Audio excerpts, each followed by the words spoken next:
Mais où en est le mercato du FC Lorient à 3 semaines de la reprise de la Ligue 1? Champion de Ligue 2, après avoir terminé la saison presque invincible à domicile, le FC Lorient fait son retour en Ligue 1,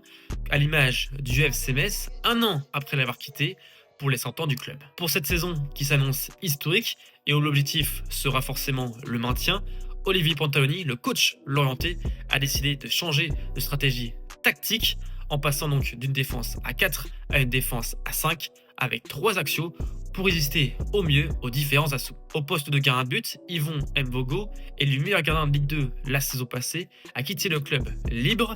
Il a été remplacé par le palois Bingourou Kamara, qui arrive pour épauler Benjamin Leroy, même si Olivier Pantaloni a annoncé vouloir recruter un nouveau gardien, notamment à l'étranger et d'expérience à Ouest France, un gardien moderne qui a des qualités au jeu au pied et à la relance. Un cran plus haut, chez les 3 axiaux, un défenseur central prometteur a été recruté hier. Il s'agit du Sénégalais Abdoulaye Faye, qui arrive en prêt en provenance du Bayer Leverkusen et qui devrait évoluer sur l'axe gauche, aux côtés de Montassar Dalbi et du Brésilien Igor Silva, repositionné axial droit. Dans la rotation, Formose Mendy et Nathan Adjé sont toujours blessés, Isaac Touré est lui écarté, et donc il faudrait absolument recruter un défenseur central pour renforcer le secteur, même si Loïc Ferry a annoncé qu'il allait compter sur l'équipe réserve qui vient de monter en N2 pour alimenter le groupe pro, ainsi Akakpo et Leodé qui ont été plutôt pas mal lors de la préparation pour avoir pas mal de minutes. Chez les Pissons, à droite, Katsiris et Lebris seraient en concurrence, tandis qu'à gauche,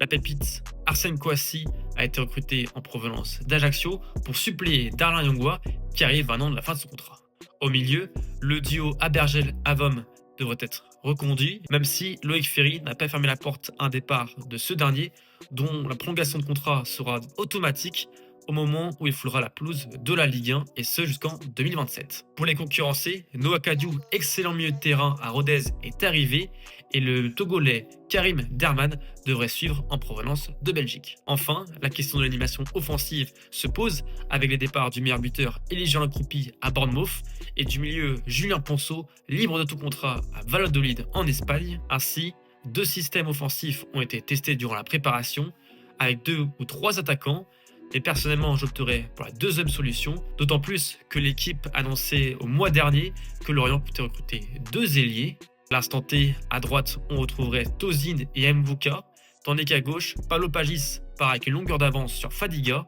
À la pointe, Mohamed Bamba, courtisé par la RSFC d'après l'équipe et qui a été associé à Tozin en préparation, devrait être titularisé à la place de Sambou Soumano, qui a ultra performé en sortie de banc la saison passée.